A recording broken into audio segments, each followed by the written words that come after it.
Hi, Dr. Dave Marquis here, and I've just completed a few different stretches for the hip flexor and the lateral stabilizers, the glute medius muscles, basically stuff to help you alleviate low back pain. I wanted to go into a couple of things that you can do in addition to stretching to actually add tone or stability. So there's two things for this same region of the body that I think everybody should be aware of, because I see people doing things in an effort to help themselves, and sadly, if they're not doing it correctly, many times it becomes counterproductive, and then they're back in my office and I'm having to retrain them. So if you remember a couple of different principles, I just taught a principle about agonist and antagonist, so that every single muscle in the body has a group that's moving and a group that's stabilizing. I want you to think about that while I go over this next one, because I'm going to use the same muscles that we just talked about stretching, and I want you to understand how to strengthen the stabilizers without strengthening the ones that you just stretched. That's kind of tricky. Many people will talk about doing sit-ups as a core stabilizing exercise, and I see people doing them wrong. In terms of what we're looking at here, it's counterproductive to be strengthening your psoas when you're trying to stretch the thing. Most people's psoas is already too tight, and adding tension to an already tight muscle is only going to turn off the opposing muscle group. So again, I talked about people who just can't stand up straight and they feel like it's an effort to do that. That's a clear indicator that their hip flexor is too tight and their glute max and erector spinae muscles here at the back are just weak. They're just not engaged. And sometimes, I just said something that was really important.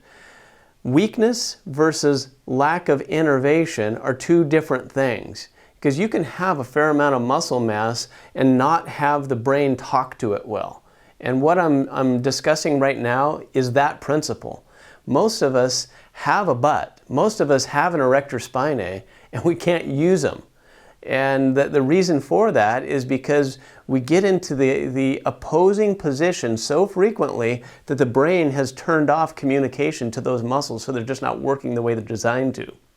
So how can we counter that? Well, one is doing the stretches that I just showed you, and two is doing some counterbalancing exercises. So I'm going to show you a proper way to do crunches or ab work without engaging the iliopsoas. I'm going to use this table. You can use your bed. The thing I want you to remember is that although it's possible to do this on the floor, ideally you need your knees to be bent off of something, and you'll understand why in just a moment. So I'm going to sit down on the table, and I'm going to go into the position that many people will automatically default to for doing crunches or ab work. So I'm going to lay on back.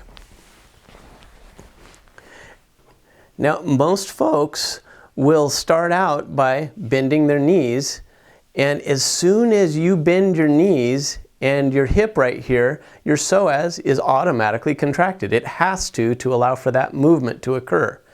As soon as that occurs, and if I started doing any type of ab work right here, well, the first muscle to engage is the same muscle that turns my glute max off, my bottom. So what you've got to do is get that out of the equation to the extent possible. So what I like to have people do is lay down flat like this so that they can have their knees hanging off. Now your psoas is now relaxed. You can get in there and you can feel that thing. It's stretched out right now. When it's stretched out, the glute max has a better chance of having tone. Now what I'm going to do is I'm going to cross my arms across my chest, and I'm going to pre-tense my abdominal muscles. So I'm going to tighten those guys up, and I'm going to tuck my chin also, and I'm just going to raise my body right up to the scapula. Right now I'm working my rectus abdominis in a great way. I can feel it pulling all the way to my pubic symphysis right here. And as I come up, I'm not engaging my psoas in a meaningful way, and it's allowing me to actually work my abdominals in a really meaningful way.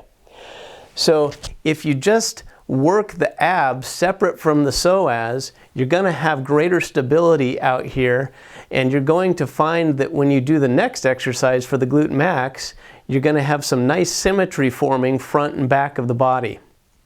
Again, key points.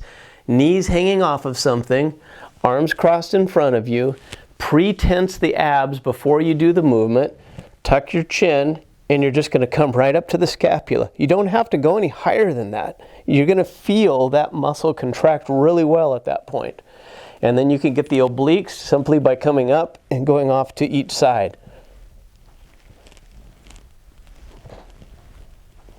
And then drop down.